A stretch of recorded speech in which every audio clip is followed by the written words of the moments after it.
லைஃப்ல first things இந்த மாதிரி ஒரு ஒரு நல்லா பார்த்துட்டு இருந்த ஒரு மீடியா வந்து ஏன் இது ஒரு விஷயம், இது என்னோட பர்சனல் விஷயம் இல்ல. இப்போ நமக்கு செட் ஆகாதவங்க கூட, பிடிக்காதவங்க கூட, ஐயோ நான் மீடியா முன்னாடி சொல்லிட்டேனே, மீடியா முன்னாடி நான் இதை வந்து ஓப்பன் அப் பண்ணிட்டேனே, நாளை பின்ன இது என்னோட லைஃப், நான் உங்ககிட்ட சொன்னேங்கிறதுக்காக வந்து இங்க நான் எல்லாத்தையும் சாக்ரிஃபைஸ் பண்ணிட்டு ஒரு லைஃப் நான் வந்து லைஃப் லாங் வாழ முடியாது. அது என்னோட முட்டாள்தனம். அது எனக்குன்னு ஒரு பர்சனல் லைஃப் இருக்கு, எனக்குன்னு ஒரு திங்ஸ் இருக்கு. நானும் எல்லாரும் மாதிரி ஒரு நார்மலான பொண்ணு தான். இது என்னோட ஒர்க், எல்லாரும் வேலைக்கு போற மாதிரி என்னோட ஒர்க். உங்க மேல வந்து காசப் நீங்க பார்த்து சிரிச்சதா இல்ல கோவப்பட்டது ரெண்டுமே இருந்திருக்கு. மேபி என்னோட கெரியர் ஸ்டார்டிங்ல எதுவும் தெரியல, அப்போ பெருசா தெரிஞ்சு எதுவும் இண்டஸ்ட்ரி வரல, இல்ல நம்ம ஃபேமிலி பேக்ரவுண்ட்ல யாரும் இண்டஸ்ட்ரியில கிடையாது. இப்ப நடந்தது அப்படி எழுதுறது ஒண்ணு, இன்னொன்னு ஒருத்தவங்க ஒரு விஷயத்துல ஹர்ட் ஆயிருக்காங்க அப்படிங்கிறப்போ அதையே திருப்பி சொல்லி அதையே திருப்பி போட்டு ஒரு சின்ன ஒரு வீவ்ஸ்கா எனக்கு தெரியல அதனால என்ன கிடைக்க போகுது அப்படின்னு தெரியல. அந்த மாதிரி யாராவது காசுக்கு இந்த மாதிரி அன்னெசரியா பேசும்போது எனக்கு முன்னாடியும் சரி இப்பயும் சரி முன்ன கோவம் வராது, ஒரு மாதிரி ரொம்ப ஹர்ட்டிங்கா எடுத்துப்பேன். அதை விட ரொம்ப ஒர்ஸ்ட் திங்ஸ்னா நம்ம சர்க்கிள் நமக்கு அதை ஃபார்வர்ட் பண்ணி விடுவாங்க. சொல்றதுக்கு எதுவுமே கிடையாது, இப்படிலாமாடா பேசுவாங்கன்ற மாதிரி ஆச்சரியமா இருந்தது. வெளியில இருந்து பார்க்கும்போது எப்படி தெரிஞ்சது, என்ன என் மேல இவ்வளவு கோவமா உனக்குன்ற மாதிரி இருந்துச்சு? எனக்கு கொஞ்சம் கூட ஏங்க, நீங்க பார்வதி கிட்ட இருந்து வேற என்னங்க, காக்கா காக்கான்னு தான் கத்தும், அது குயில் மாதிரி பாடணும்னு நம்ம எதிர்பார்த்தா நம்ம முட்டாளுங்க. அவங்க அப்படிதான் இருப்பாங்க. ஆனா எனக்கு பார்வதி எல்லாம் நான் லிஸ்ட்லயே இல்லைங்க. அவங்க என்ன பண்ணாலும் எனக்கு கவலை இல்லை.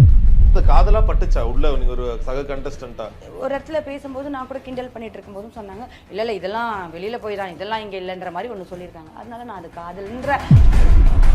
ரொம்ப நீங்க க்ளோஸா இருந்தது பார்த்தா FJ கூட, அந்த உங்க ரெண்டு பேருக்குள்ள ஒரு பாண்ட் வெளியில ரொம்ப நல்லா இருந்துச்சு. ஒரு கட்டத்துல அதே எப்படி பார்த்தாங்கன்னா சோசியல் மீடியால உங்க ரெண்டு பேர் பாண்டியே தப்பா பேசுறாங்க. அது ரொம்ப அழகு தானங்க. அது எப்படிங்க ஒரு தம்பி யாரு நமக்கு பிடிக்குது, அவன் தம்பினாலும் அவன் கேரக்டர் எனக்கு பிடிக்குது. குட்டி பையங்க எனக்கு உண்மையிலேயே அவன் பின்னாடியே வரும்போது நிஜமாவே அம்மா முந்தானி பிடிச்சிட்டு வர ஒரு பையன் மாதிரி தான் எனக்கு தெரியும். நான் சொல்லிட்டே இருப்பேன், டே நீ பெரிய பையன் மாதிரி தெரியலடா, நீ குட்டி பையன் மாதிரி இருக்கடா, நீ குட்டி பையன் மாதிரி இருக்கடான்னு நான் சொல்லுவேன்.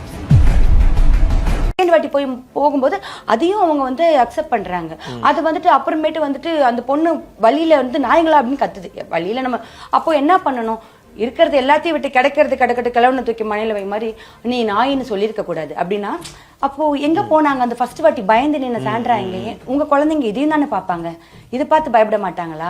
அப்புறம் பெண்களுக்காக நான் வந்து அதாவது யாரோட இதையோ பிக்கும் போது அவங்க சொன்னாங்க, சபரி இது அந்த கம்பி எடுக்கும்போது பார்வதி திவ்யா உங்களுக்காக கேர்ள்ஸ் ஃபார் யூ அப்படின்னு சொன்னாங்க. சொல்லிட்டு அடுத்து வந்து சுபிக்ஷாவை பொண்ணுங்கிறாங்க. அதுவும் பொண்ணு தானே, சின்ன பொண்ணு தானே, அப்போ அங்க பொண்ணு தானே, அங்க எங்க போனீங்க நீங்க?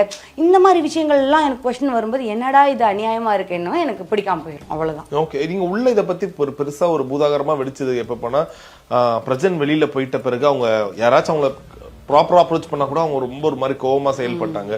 இன்ஃபேக்ட் அது போக போக என்னாச்சு, கடைசி எலிமினேட் ஆகும் போது எல்லாருமே கேட்கறாங்க உள்ள யார் இருக்கணும் போது எல்லாருமே கனின்னு சொல்லும் போது பார்வதி மட்டும் சாண்ட்ரான்னு சொன்னாங்க.